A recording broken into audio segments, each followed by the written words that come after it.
The year was 2189. Earth was finally peaceful. For many years, humans had no big wars. Countries still argued sometimes, but people were tired of fighting. Cities became cleaner. Technology became stronger. Space stations floated around Earth and mining ships worked near the moon. Most humans believed one thing. They were alone in the universe. Then, on a cold night in October, everything changed. Far above the Pacific Ocean, deep space radar stations detected something strange entering the solar system at impossible speed. At first, scientists thought it was a meteor. But a few seconds later, the object slowed down. Meteors could not do that. Inside NORAD Command Center in Alaska, warning alarms started ringing loudly. Officers rushed between computer screens while military satellites tracked the unknown object moving toward Earth. General Marcus Hale walked quickly into the control room. "What do we have?" Eddie asked. A young officer looked nervous. "Unknown object entering atmosphere, sir. No Earth signal. No known design. How big?" The officer swallowed hard. "Almost 2 kilometers long." The room became silent. Everyone understood what that meant. This was not a rock. It was a ship. Outside, people across the world looked up into the night sky. A giant burning object crossed the darkness like a second sun. News channels immediately stopped regular programs. Social media exploded with videos in fear.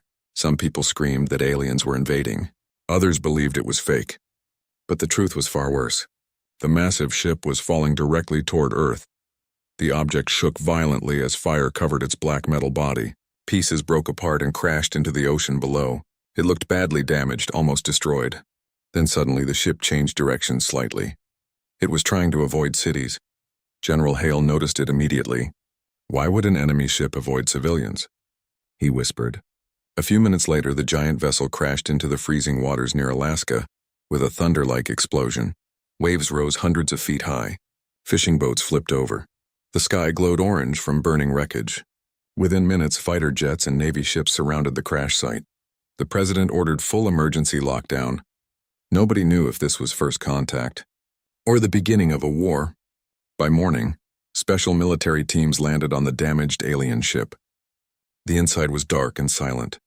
Broken pipes leaked strange blue liquid onto the metal floors. Smoke filled the air. The walls looked burned from heavy weapons fire. Captain Elena Torres slowly walked through the hallway with her rifle raised. "Stay alert," she whispered to her squad. Suddenly, a small sound came from the darkness. Not a growl. Not footsteps crying. The soldiers froze. Torres carefully moved toward the sound and opened a damaged door. What she saw shocked everyone. Small alien children huddled together behind broken machinery. They were thin and frightened. Their gray skin was covered with dirt and blood. Their large black eyes looked full of fear. One child held another tightly while shaking. These were not soldiers. They were survivors. A weak adult alien slowly stepped forward. She raised empty hands to show she was not dangerous. Behind her stood more injured aliens protecting the children. One of the soldiers whispered softly, "Oh my God." The alien woman tried speaking, but nobody understood her language. Then a broken translator device on her neck suddenly turned on with static noise. The words came out slowly. "Please." The machine crackled again. "Do not send us back." The room became completely silent. Captain Torres lowered her weapon first. Back on Earth, the discovery spread across every screen and phone within hours. Alien refugees found inside crashed ship. The world reacted instantly. Some humans felt sorry for them. Others became afraid. People protested in cities. Send them away. What if they are dangerous? They brought war here. But General Hale kept watching the recovered ship footage carefully. Something felt wrong. The refugees looked terrified. Not of humans. Of something else. Then Earth's deep space radar detected movement near the edge of the solar system. Hundreds of objects. Large objects, warships. Inside the refugee ship, the alien woman finally gave her name. "Lyris," the translator said weakly. General Hale sat across from her inside a military medical room. "Who is chasing you?" he asked. Lyris looked down sadly. Her hands trembled. Then she answered with only 3 words. "The Varkal Dominion." Military computers immediately searched the name. No results. But the fear in her eyes told Hale everything he needed to know. A few seconds later, emergency alarms screamed across the entire base. An officer ran into the room. "Sir, Hale stood up instantly. What happened? The officer looked pale. Unknown fleet just entered the solar system. The room went cold. Outside the station windows, the stars remained peaceful and silent. But somewhere in the darkness, an alien fleet was coming toward Earth, and humanity had no idea how dangerous the galaxy truly was. The alien fleet entered the solar system silently. No messages, no warnings, only darkness moving between the stars. Inside Earth Defense Command, every screen showed the same terrifying image. Hundreds of giant warships slowly approaching Earth. Some ships were larger than cities. Others carried weapons bigger than human skyscrapers. Nobody in the room had ever seen anything like it. General Marcus Hale stared quietly at the screens. One officer spoke, nervously, "Sir, if they attack, we cannot stop them." Nobody answered, because everyone already knew. Humanity was not ready for a war against an alien empire. Around the world, fear spread quickly. People rushed to stores. Roads filled with traffic. Families tried leaving big cities. News channels repeated the same question every hour. Did the refugees bring this war to Earth? At the military hospital in Alaska, the alien refugees stayed under heavy guard. Many humans wanted them removed immediately. Some politicians demanded Earth surrender them before the fleet arrived. Why should humanity die for strangers? One world leader shouted during an emergency meeting. Others agreed, but General Hale wanted answers first. Late that night, he entered the medical room where Lyris sat, quietly beside several sleeping alien children. The room was dark except for soft blue lights from medical machines. Lyris looked tired. Her species once had silver markings across their skin, but now most were covered in burns and scars. Hale sat across from her.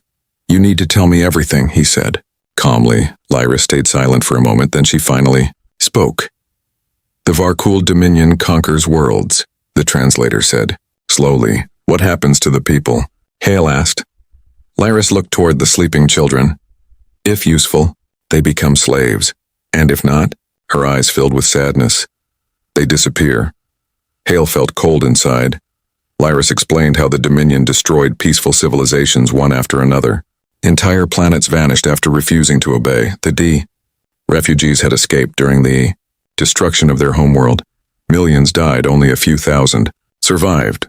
And now the Dominion wanted them finished. Forever, Hale leaned back quietly. "So Earth was an accident?" Lyris nodded slowly. "We jumped blindly through space. Our ship was dying." She looked directly at him. "We never wanted to bring danger here." Before Hale could answer, alarms suddenly echoed across the entire base. An officer rushed inside. "Sir, the alien fleet stopped near Mars. How long until they reach Earth?" "Less than 6 hours, across the planet." Military forces prepared for possible invasion. Fighter jets filled the skies.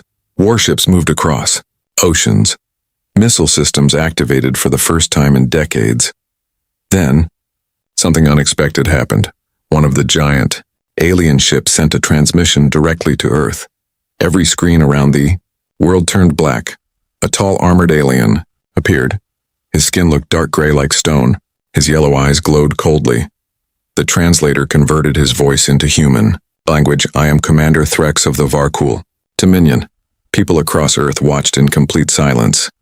"You are harboring escape property of the Dominion property." That single word made many humans angry. Immediately, Threx continued speaking. "Surrender the refugees, and your species will be spared." Inside the United Nations emergency meeting, world leaders began arguing loudly again. Some wanted to surrender, others refused. Fear filled the room. Then General Hale stood up. "We hand them over today," he said firmly, "and tomorrow Earth becomes another slave world." The room became silent. Nobody could deny it. If humanity showed weakness now, the Dominion would never respect Earth again. After hours of debate, humanity finally made its choice. Earth sent its first message into deep space. The entire world listened as General Hale spoke. "This planet grants asylum to the refugees." His voice stayed calm and strong. "You will leave our system immediately." For a few seconds, there was only silence. Then Commander Threx smiled. It was not a friendly smile. It was the smile of someone looking at insects. You protect enemies of the Dominion, Threk said coldly. Your extinction is now justified.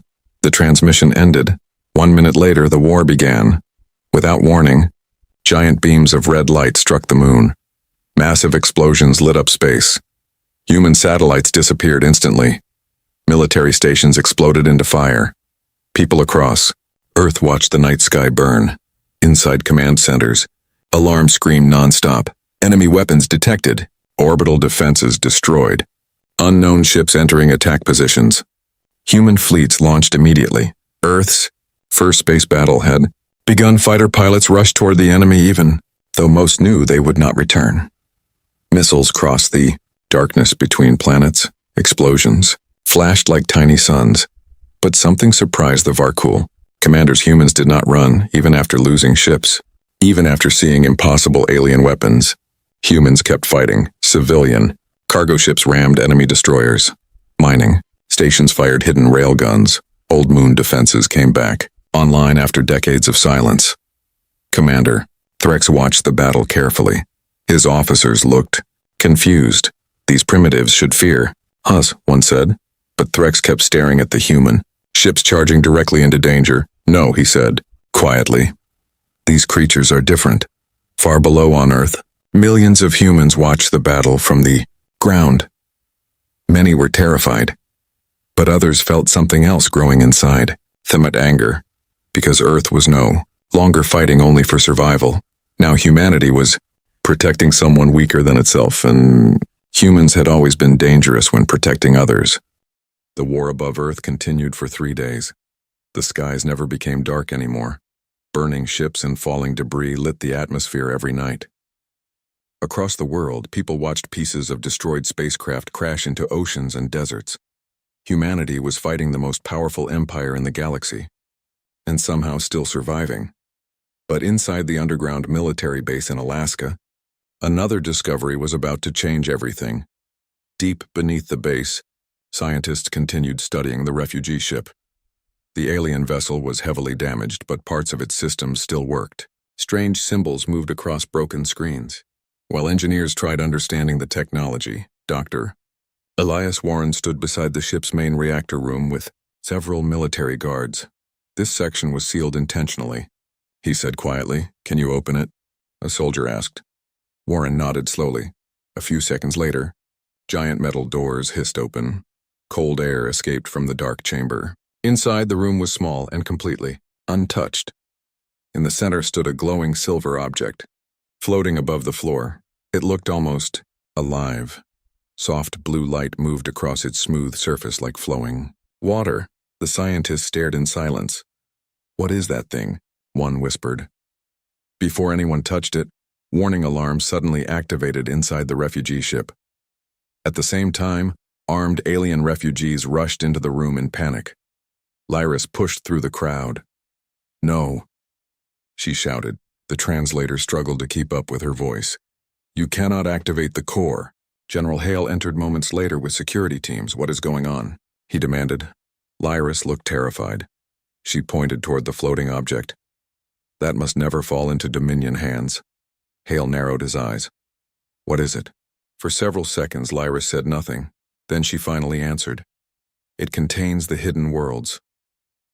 The room became silent. Lyris explained that before many alien civilizations were destroyed, survivors escaped into secret systems hidden, far from known space. Entire races lived in hiding, families. The last survivors of extinct worlds. The glowing object floating in the chamber was called the core. Inside it were the locations of every hidden refuge in the galaxy. If the Varkul Dominion captured it, millions would die. General Hale stared at her in disbelief. "You brought this to Earth?" Lyris lowered her head sadly. "We had no choice." Dr. Warren stepped closer to the object carefully. "Why not destroy it?" he asked. Lyris looked toward the glowing core. "Because one day, the galaxy must rebuild." Before anyone could speak again, emergency sirens suddenly screamed through the base. A soldier ran into the chamber. "Sir!" Hale turned immediately. "What happened?" "The Varkul fleet just broke through Earth's outer defenses." The room went cold. On the main battle screens above the base, The situation looked terrible. Human fleets were losing badly. Now, the Dominion ships moved closer to Earth every hour. Cities across the moon had already fallen, silent. Several human stations stopped responding completely, and, for the first time since the war began, fear started spreading through Earth's military. Inside the Dominion flagship, Commander Threx studied battle reports carefully. His officers looked confused. Human resistance remained strong, one officer reported. Even civilians continue fighting. Threx looked irritated. These creatures should have surrendered already. Then another officer entered quickly. My commander? We found the refugees' signal. Threx's glowing eyes narrowed. The core is on Earth. The room became silent instantly. Every officer understood the importance of those words. If the hidden world stayed secret, rebellion against the Dominion could spread again. Threx slowly stood from his command throne. Prepare the invasion fleet. One officer looked surprised. You mean full planetary assault? Threx nodded coldly. Burn the planet if necessary. Back on Earth, General Hale met privately with several world leaders. The situation was growing worse every hour. Earth's defenses were failing. Millions could die if the fighting reached the surface. One leader finally said what many feared. We should surrender the refugees. Another agreed immediately. This is not humanity's war. Hale slammed both hands against the table. It became humanity's war the moment the Dominion threatened our planet. The room fell silent again. Hale looked around at every leader. You think surrender saves us? He shook his head. No, it only teaches them we are weak. Nobody answered, because deep down, they knew he was right. Later that night, Hale returned to the refugee area inside the base. Alien children sat quietly beside human medics while volunteers brought food and blankets. One small alien child carefully handed a drawing to a human soldier. The picture showed humans and aliens standing together beneath the stars. The soldier smiled, softly. For the first time since the war began, Hale understood something important. Humanity was changing. This was no longer just about survival. It was about choosing what kind of species humans wanted to become. Suddenly, every light inside the base flickered red. Loud voice echoed through the halls. Warning. Enemy. Ships entering Earth orbit. People froze. Instantly, then came another message. Multiple landing fleets detected, worldwide. General Hale slowly looked upward, toward the ceiling. The invasion had reached Earth itself outside. Giant alien warships appeared in the skies above cities across the planet, and millions of humans realized the terrifying truth. The real war was only beginning. The invasion began at dawn. Giant alien ships covered the skies above Earth like dark metal clouds. People in cities looked up in fear as thousands of smaller landing crafts entered the atmosphere. Emergency sirens screamed across the planet. This is not a drill. Seek shelter immediately. In New York, London, Tokyo, Cairo, and hundreds of other cities, humans watched the sky burn as alien troops descended toward Earth. The Varkal Dominion had arrived. Inside Earth Defense Command, military officers rushed between stations while battle reports flooded the screens. Enemy forces landing in Europe. Asia under attack. Moon colonies completely lost. General Marcus. Hale stood silently in the center of the room. The war had finally reached human soil, but something unexpected happened almost immediately. Humans fought back harder than anyone imagined. In Chicago, construction workers used heavy machines to block alien tanks. In India, civilian drone operators turned farming drones into explosive weapons. Old retired soldiers picked up rifles again. Even ordinary citizens joined rescue teams while cities burned around them. The Varkal expected humans to panic instead. Earth became angry. Above the atmosphere, human fighter pilots launched desperate attacks against Dominion carriers. Most human ships were weaker and slower than alien technology, but human pilots used dangerous tactics the Varkal had never seen before. Some attacked even after their ships caught fire. Others rammed enemy vessels directly to protect civilians below. Inside one Dominion command ship, an officer looked shocked while watching battle footage. They continue fighting after fatal damage, he said nervously. Commander, Threx watched quietly. "These creatures do not fear death," he said, coldly. "No," another officer whispered. "They fear losing." Meanwhile, deep underground in Alaska, scientists studied captured Varkul weapons carefully. Dr. Elias Warren worked for almost 2 days without sleep. Human engineers surrounded broken alien machines while sparks filled the laboratory. Finally, Warren smiled for the first time in days. "I understand it now." General Hale crossed his arms. "Understand what?" Warren pointed toward the alien reactor. "Their energy system. Within hours, human factories across Earth received new instructions. Civilian production stopped completely. Factories became military plants. Mining companies started building armor. Space engineers combined human technology with alien systems. Humanity adapted faster than the Dominion expected, and humans learned quickly during war. Only 2 weeks after the invasion began, Earth launched something new into orbit, the first Terran warship built using captured alien technology. The ship looked rough, compared to elegant Varkul vessels. Its metal armor showed welding marks. Its engines sounded unstable, but it carried weapons powerful enough to damage Dominion cruisers. When the ship entered battle for the first time, the Varkul laughed. Then the human ship destroyed 3 alien fighters in seconds. The laughter stopped immediately. Across the galaxy, hidden alien races secretly watched Earth's resistance through stolen transmissions. At first, nobody believed humans could survive, but slowly, opinions changed because humanity kept doing impossible things. One battle near Mars became legendary. A damaged Terran cruiser called the Atlas protected evacuation ships carrying civilians. 3 Dominion destroyers surrounded it. The human ship had no chance. Its engines failed. Its weapons overheated. Half the crew was already dead. Still, Captain Sofia Ramirez refused to retreat. "We hold the line," she told her crew calmly. For nearly 1 hour, the crippled human cruiser fought alone against impossible odds. The Atlas finally exploded after ramming directly into an enemy destroyer. But because of their sacrifice, more than 12,000 civilians escaped safely. The story spread quickly across space. For the first time in centuries, the galaxy heard something new. Stories about humans. Stories about Terrans who refused to surrender. Stories about a species willing to die protecting strangers. Even some Dominion soldiers quietly began fearing them. Inside the refugee shelters on Earth, alien survivors watched humans fighting for them every single day.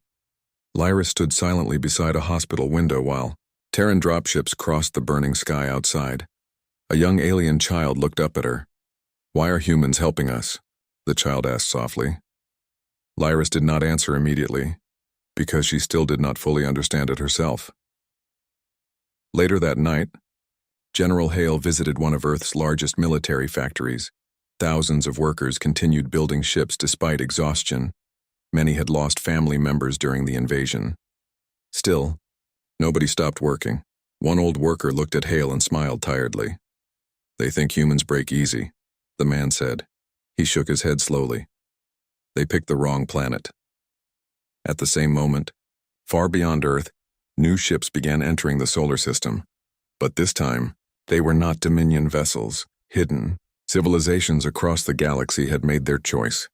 Small fleets from forgotten races quietly moved toward Earth, not because humanity was the strongest species, but because humanity was the first species brave enough to stand against the Dominion openly, and hope was spreading across the galaxy again.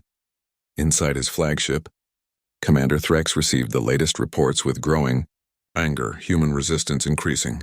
New allied ships detected, Dominion casualties rising. Threx crushed the metal armrest of his throne with one hand. All of this chaos because one refugee ship accidentally reached Earth. He slowly looked toward the blue planet on his screen, then he gave a final order. "Prepare the Annihilation Fleet." His officers became silent. Even among the Dominion, that fleet was feared. Entire civilizations had disappeared after facing it. Meanwhile on Earth, General Hale watched the stars above quietly. Humanity was surviving, but deep inside, he knew something terrible was still coming, and this time, The Dominion would not underestimate humans again. 3 months after the invasion began, Earth was still standing.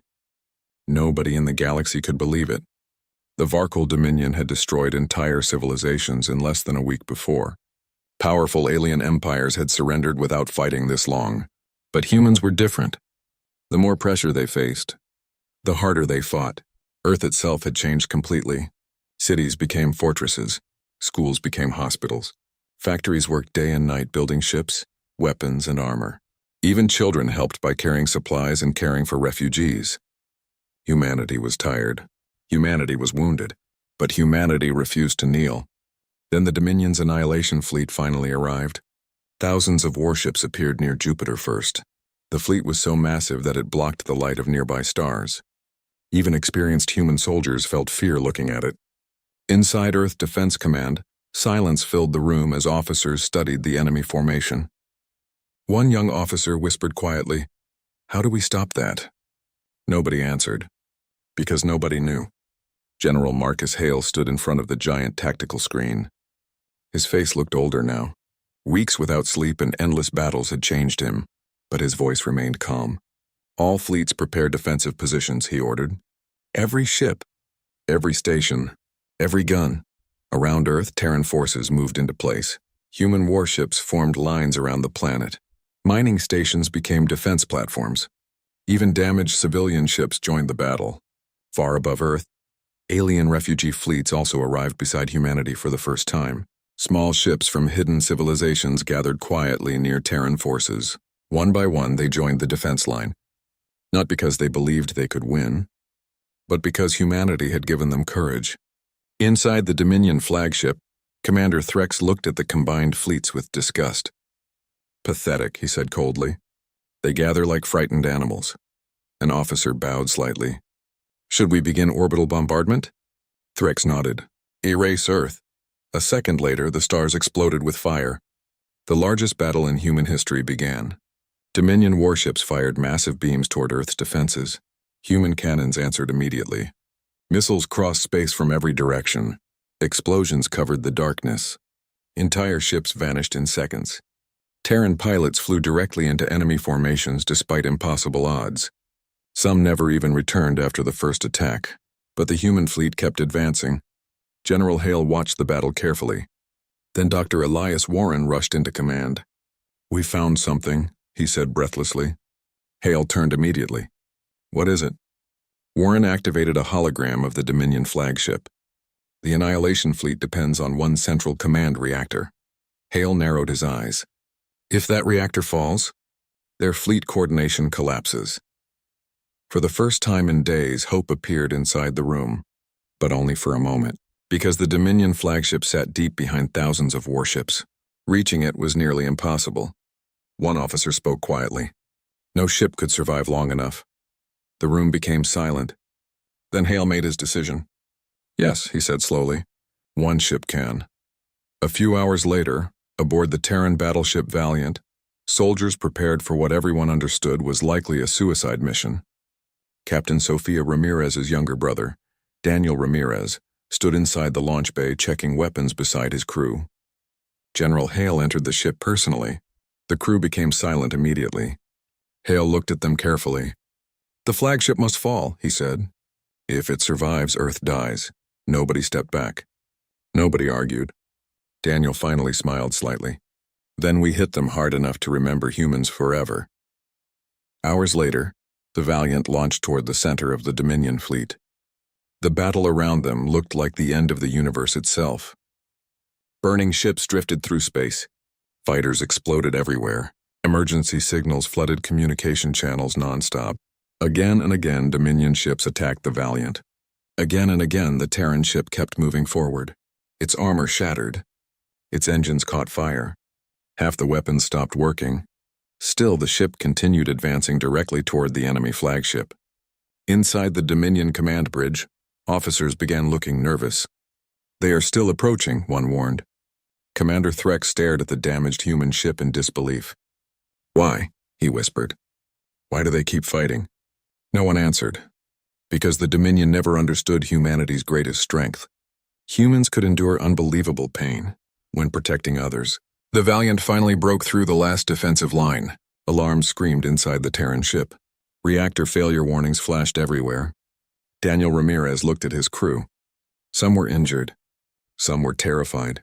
Still, every single one stayed at their station. Outside the front window, the giant Dominion flagship filled the darkness ahead. Daniel took a slow breath. Then he gave the final order. All engines forward. The Valiant accelerated directly toward the enemy reactor core. Dominion weapons tore through the human ship. Metal exploded. Fire filled the halls. But the Valiant never changed course. Then a blinding white explosion swallowed the stars. For several seconds, nobody could see anything. The battlefield became silent. Then slowly, the Dominion flagship began breaking apart. Shockwaves spread across nearby warships. Enemy formations collapsed instantly. Across space, confused Dominion ships started retreating in chaos. Earth Defense Command erupted with disbelief. The impossible had happened. Humanity had survived. But far away in deep space, someone else had been watching the battle. The true ruler of the Dominion. And after seeing humanity's resistance with his own eyes, the Emperor finally understood something terrifying. Earth was no longer a primitive world. Humanity had become a threat to the entire galaxy. The war was over, at least, for now. Across Earth, people slowly walked out from underground shelters and ruined cities. Smoke still rose from destroyed buildings. Burned ships fell from the sky like metal rain. But Earth was alive. Humanity had survived the Varkul Dominion, and the galaxy could not believe it. For weeks, messages flooded into Earth from hidden star systems and forgotten civilizations. Some messages carried thanks. Others carried warnings. But most carried hope. For the first time in centuries, the Dominion had been forced to retreat, and one small blue planet was responsible. In the rebuilt capital of Geneva, world leaders gathered inside the damaged United Nations building. Parts of the roof were still broken from orbital attacks. Soldiers guarded every entrance. General Marcus Hale stood before representatives from Earth and several alien races. The room was silent as he looked. Around humans, aliens. Former strangers now standing, together after surviving the same nightmare. Hale spoke slowly. The Dominion will return someday, nobody argued, because everyone knew it was true. Empires like the Varkul did not forgive humiliation, but Hale continued calmly. When they come back, they will not face Earth alone. Several alien leaders looked shocked. One old alien ambassador stood carefully. You would still defend us? He asked quietly. After everything humanity lost? Hale looked around the room. Millions of humans had died during the war. Entire cities were gone forever. Families across Earth were broken. Still, his answer never changed. Yes, the room became silent again.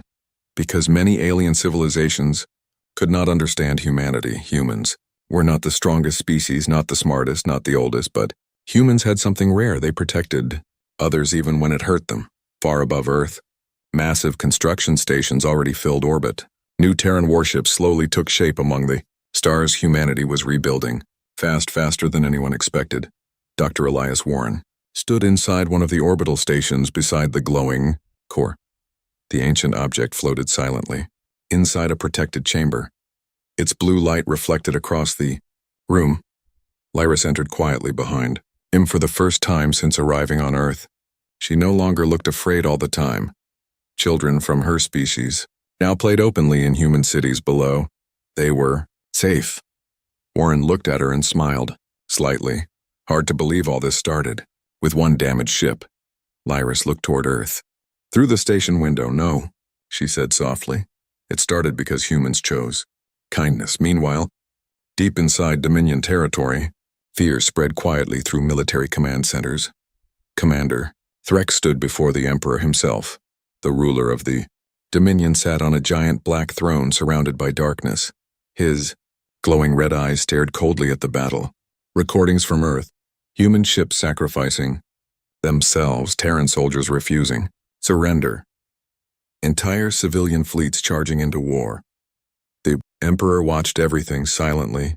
Finally, he spoke. These humans, his deep voice echoed through the chamber. They fight like cornered predators. Threx lowered his head carefully. Yes, my Emperor. The Emperor slowly stood. For centuries, fear controlled the galaxy. He looked toward the image of Earth floating before him, but now they have seen something dangerous. Threx remained silent. The Emperor's eyes narrowed. Hope. Back on Earth, humanity prepared for the future. New alliances formed across the stars. Hidden, races revealed themselves openly for the first time in generations. Trade routes reopened. Refugees from destroyed worlds arrived, safely under Terran protection, and slowly, the galaxy began changing. One evening, General Hale visited a refugee settlement near the Canadian coast where the first alien ship had crashed months earlier. Damaged remains of the vessel still rested near the frozen shoreline like a grave from another life. Children played nearby, now human and alien together. Laughing, running, living. Without fear, Lyris walked beside Hale quietly. For a while, neither of them spoke. Finally, she looked at him. There is something I still do not understand. Hale smiled slightly. What is it? Lyris looked toward the children. Why did humanity help us? The Dominion was stronger. You could have survived by surrendering us. Hale stayed silent for a moment. Cold ocean wind moved across the shore. Then, he finally answered, because history taught humans something important. Lyris waited quietly. Hale looked toward the stars above Earth. When powerful people hurt the weak, he said softly, someone must stand in the way. For several seconds, neither spoke. Above them, newly built Terran warships crossed the night sky. Not as conquerors, not as rulers, but as guardians. Across the galaxy, one message slowly spread from world to world, a message carried by refugees, survivors and soldiers alike. If humanity stands beside you, you are no longer alone. And deep in the darkness beyond known space, the Varkal Dominion prepared for war once again. But this time, the galaxy was no longer afraid, because now humanity stood between the darkness and everyone else.